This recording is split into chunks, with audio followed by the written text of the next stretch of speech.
Well, welcome to the 700 Club. Since the Supreme Court overturned Roe v. Wade, the abortion battle has raged from state to state. In November, 5 states will allow their voters to decide the issue. Statewide referendums vary widely, and advocates are watching the outcomes closely. Capitol Hill correspondent Matt Galka reports. Abortion is on the ballot in November. It's the battle cry we've heard from both sides for different reasons as we head into the midterm elections. The issue is expected to drive voter turnout, but in some states, voters will have a direct hand in deciding how much access or how little they'd have to the procedure where they live. In addition to candidates, 5 states, California, Montana, Michigan, Vermont, and Kentucky, will have different abortion proposals on their midterm ballots. Voters in California, Michigan, and Vermont will decide on whether to have the right to an abortion added to their state constitutions. Kelly Lester with And Then There Were None Ministries says her biggest concern is how regulated or unregulated the procedure might become in some of the states. By removing any restrictions, what is what they want to do in Michigan, it's also what they want to do in California, along with some other things, it basically makes it a free-for-all.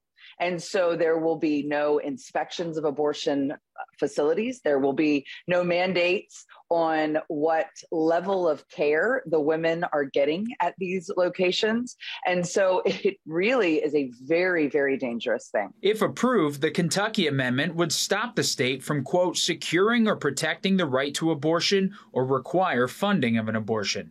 And in Montana, the Born Alive referendum would provide legal rights to infants, including those born alive after an abortion. It could put doctors on the hook for felony charges. We refuse to accept abuse. Following the Supreme Court decision overturning Roe v.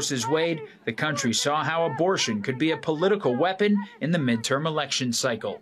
In August, Kansas voters rejected a proposed amendment that would have limited abortion access in the deeply red state.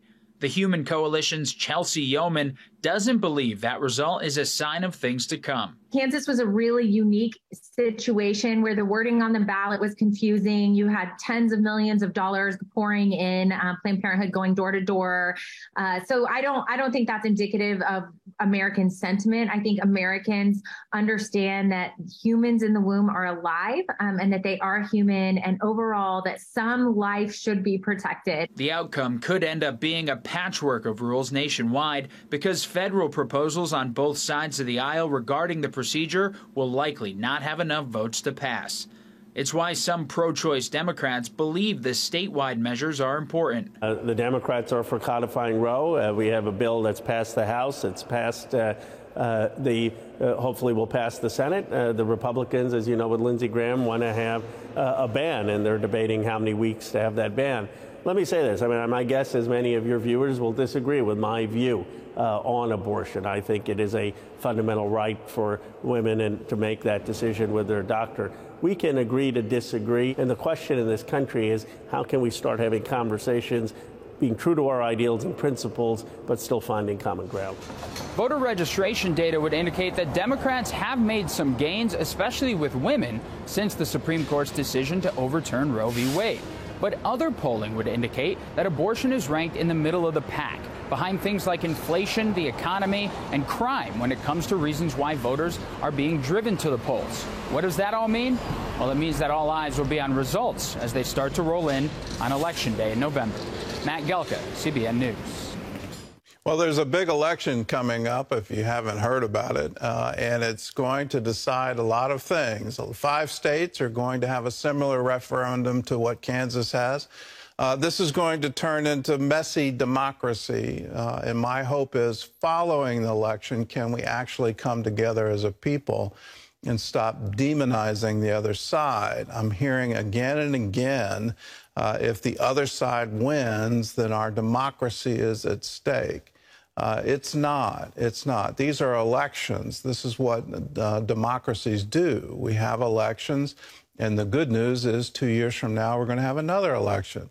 And in that process, we, the people, get to decide the rules that we agree to as a republic to say this is our governing standard.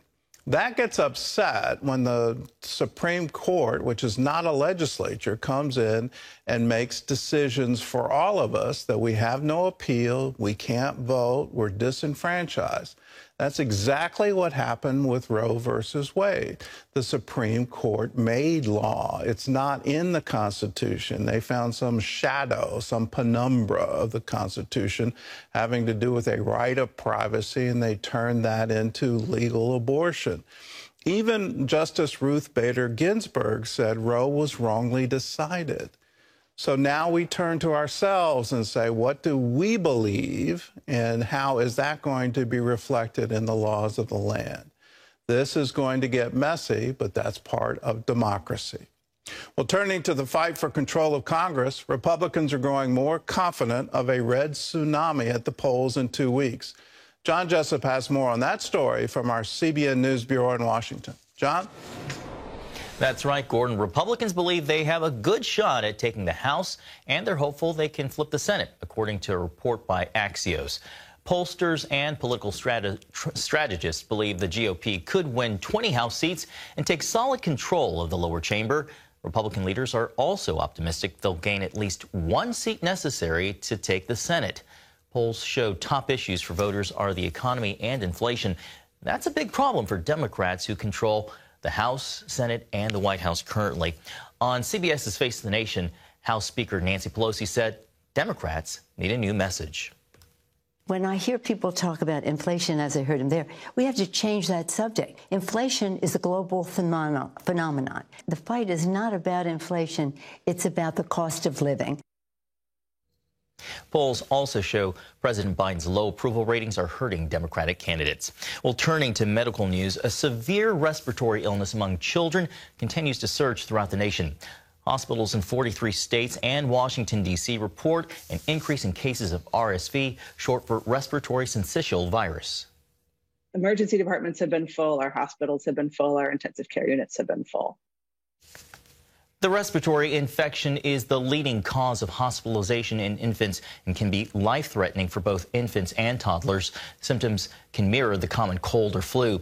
Meanwhile, about 1,000 students at a Northern Virginia high school missed classes due to flu-like illness last week. The school canceling activities and sports after teachers and students reported flu-like and gastrointestinal symptoms. State health officials are working to learn the cause of that outbreak. Well, new research shows 1 in 5 Americans report struggling with a mental health challenge such as depression, trauma, or anxiety. However, many more people may suffer in silence, including Christian men. Now, CBN is airing a free program to help men of faith handle mental health issues from a biblical perspective. Medical reporter Lori Johnson shares this preview. Carried, Real Support for Mental Health is an interactive program aimed at harnessing the power of faith to heal. The primary battlefield that you and I have to confront is right here. It's the battle for our minds. Reverend Sammy Rodriguez says men may not realize their problems often rub off on others. It is egregious, especially in Christian homes.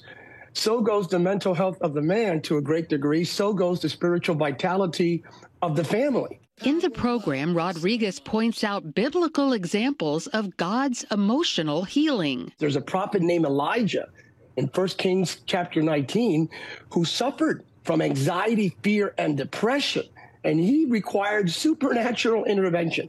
Really, God did therapy. Mental health experts say guys in particular can have difficulty admitting problems. There's a stigma associated with mental health and men. It's seen as a sign of weakness. Keeping those feelings bottled up, however, often makes things worse. We act out what we haven't worked out. Everything just starts to explode. And I think that's why you see a lot of substance abuse, a lot of anger, and more coming out of men. Even Christian men not struggling with mental health issues can learn how to help brothers who are. You know, the scriptures say, faithful are the wounds of a friend. That's the man who's speaking to the life of another man who genuinely cares about him and says, hey, wait a second. And when the time's right, what's going on? Are you doing okay? You seem like you're struggling, man. You seem a little off today. Those windows are massive opportunities to speak. Celebrity testimonials reveal these things can happen to anyone. And this summit can help you know what to do, how to do. I even tell some stories from our own family and some things that we did to try to help our family members. After the summit, there's follow-up, a 21-day challenge that includes daily devotionals, information about where to get reliable professional help, and ways to stay strong through relationships with other Christian men. Lori Johnson, CBN News. Thanks, Lori. The Promise Keepers 1-hour summit is called Carried, Real Support for Mental Health, airing on the CBN News Channel Tuesday night at 8 p.m. Eastern Time. You can watch it by downloading the CBN News app or the CBN Family app. Gordon, a real important issue that really needs to be addressed and talked about more. Yes, and it should be. And if you're coming out of this pandemic, realize in our isolation, we have all had issues, and whether that's grieving the loss of community, grieving how things used to be, wanting to have a return to normal, all of these things we need to recognize are affecting us emotionally and mentally. The generation coming up their brains have literally been rewired by social media and by these smartphones and all of these things. It's going to be one of the most challenging things they have to deal with. And for our generation, we need to recognize we need to provide leadership. We can't do that if we ourselves are having problems. So if you need help, tune into that special. Again, it's Tuesday night on the CBN News Channel, 8 p.m. That's Eastern Time. Real support for mental health, and I encourage you to watch it.